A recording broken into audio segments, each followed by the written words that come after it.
पाकिस्तान में बंद हो जाएगी रेल सेवा। ईरान अमेरिका युद्ध में फंसा पाकिस्तान। लॉकडाउन जैसा माहौल पूरे देश में। दोस्तों नमस्कार। पाकिस्तान पहले से ही आर्थिक बदहाली की मार झेल रहा था, लेकिन हालिया अंतर्राष्ट्रीय तनाव यानी कि ईरान अमेरिका युद्ध ने उसकी कमर तोड़ दी है। हालत देखिए, जो देश विश्व शक्तियों के बीच सुलह कराने की सपने देख रहा था, वो अब अपना रेलवे विभाग तक चलाने में असमर्थ है। फैमिली कितनी बड़ी है चाचा? ज्यादा बड़ी ना है। छोटे ऑन कर दे। पैक कर दे समरकूल। सबरकूल कूलर हवा ऐसी छोड़े, पूरी फैमिली को ठंडक से जोड़े। सबरकूल लाइफ बनाए वंडरफुल। कंगाली का यह आलम है कि रेलवे का परिचालन ठप होने की कगार पर आ गया है। ईरान और अमेरिका के बीच जारी टकराव में पाकिस्तान ने मध्यस्थ बनने की कोशिश की थी, लेकिन शांति दूत बनने का यह दावा उल्टा पड़ गया है। अब युद्ध की आग पाकिस्तान की सीमा तक पहुंच गई है। ईरान के साथ सीमा पर तनाव, अमेरिकी दबाव और घरेलू राजनीतिक अस्थिरता ने देश को लगभग लॉकडाउन जैसे संकट में झोंक दिया है।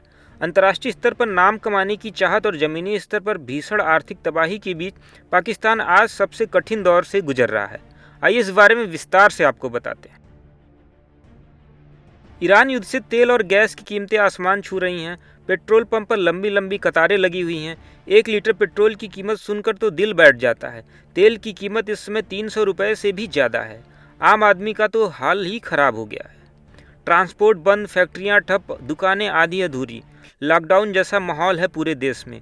कर्ज का बोझ पहले ही इतना था कि सांस लेना मुश्किल था, अब तो चीख फुकार मच गई है।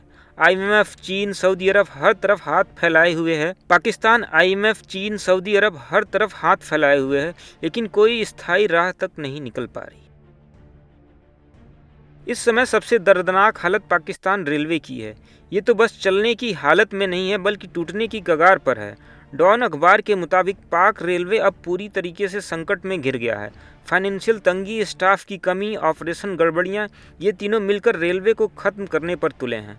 डॉन अखबार के मुताबिक लाहौर के रेलवे विभाग में 50% स्टाफ बचा है, बाकी सारे पद खाली पड़े हैं। ट्रेन चलानी है, माल ढोना है, लेकिन लोग नहीं हैं। छोटी मोटी मरम्मत के लिए भी 5 लाख रुपए तक की मंजूरी लेने में हफ्तों लग जा रहे हैं। हेडक्वार्टर से फाइलें घूमती रहती हैं, काम रुक जाता है। लोकोमोटिव खराब, कोच फटे हुए, वैगन टूटे हुए, पटरी पर खराब, सब कुछ। यानी कि पाकिस्तान रेलवे इस समय सबसे कठिन दौर से गुजर रही है। अधिकारी खुद कह रहे हैं कि अब तो कोच के पार्ट खोलकर दूसरे कोच में लगाना पड़ रहा है। मतलब एक कोच को लुटाकर दूसरे को ठीक करना है। ये मजबूरी है। सेफ्टी का तो यहाँ सवाल ही नहीं उठता। पैसेंजर ट्रेन चल रही है, लेकिन कब एक्सीडेंट हो जाए कुछ पता नहीं। क्रू मेंबर्स भी दबाव में काम कर रहे हैं। सैलरी टाइम पर मिले या न मिले ये भी तय नहीं है।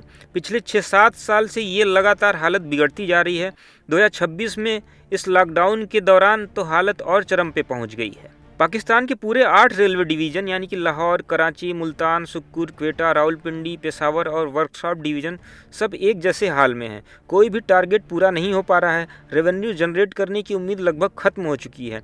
हाल ये है कि पाकिस्तान रेलवे विभाग अब ट्रेन किसी तरह चला रहा है और आगे कितनी बाधाएं आ सकती हैं इसका कुछ नहीं पता है। दोस्तों समझ रहे हो ना, रेलवे पाकिस्तान की रीढ़ है। माल ढोने से लेकर लोगों को एक जगह से दूसरी जगह ले जाने सब इसी पर निर्भर था, लेकिन अब ये रीढ़ की हड्डी टूटने लगी है। स्टाफ कम, पैसे नहीं, पार्ट्स नहीं, सेफ्टी जीरो, पैसेंजर डर डर के सफ़र कर रहे हैं।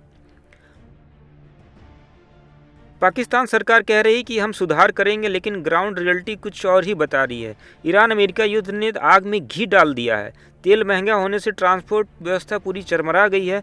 रेलवे को डीजल महंगा पड़ रहा है, बिजली भी संकट में है, कोयला संकट में है, यानी चारों तरफ से पाकिस्तान घिरता हुआ नजर आ रहा है। आम पाकिस्तानी नागरिक तो परेशान है। रोजमर्रा की जिंदगी में रोटी, कपड़ा, मकान तीनों पर असर पड़ा है। महंगाई आसमान छू रही है, बेरोजगारी बढ़ रही है और ऊपर से सियासी अस्थिरता, सेना और सिविलियन लीडरशिप के बीच खींचतान। तो कुल मिलाकर दोस्तों पाकिस्तान की कहानी अब संकट की कहानी बन चुकी है। पाकिस्तान ने ईरान अमेरिका के बीच शांति कराने का सपना देखा, लेकिन खुद की हालत और बिगाड़ ली। रेलवे का हाल तो आईना है पूरे देश का, जहां एक तरफ बड़े बड़े बयान दिए जा रहे हैं, वहीं दूसरी तरफ बुनियादी चीज़ें भी टूट रही हैं। अगर ये हालात सुधरे नहीं तो आगे और मुश्किल बढ़ सकती है। लोग पहले से ही सड़कों पे हैं, प्रदर्शन कर रहे हैं। रेलवे कर्मचारी भी हड़ताल की बात कर रहे हैं। सरकार को अब जल्दी से जल्दी कुछ कदम उठाने होंगे, वरना ये संकट और गहरा हो जाएगा। आपको क्या लगता है, क्या पाकिस्तान ईरान अमेरिका युद्ध में हर तरीके से फंस चुका है? कभी अमेरिका कुछ बात कह के उस पर दबाव डालता है तो आए दिन ईरान उसकी हमेशा बेइज्जती करता रहता है, और उधर चीन भी उसको कर्ज देकर अपनी मनमानी चलाता रहता है। तो दोस्तों आपको क्या लगता है, क्या पाकिस्तान अपनी आर्थिक तंगी से निकल पाएगा? अपने विचार कमेंट सेक्शन में ज़रूर दें। वीडियो पसंद आया तो लाइक करें, शेयर करें। ऐसी ही और जानकारी के लिए देखते रहें दैनिक जागरण।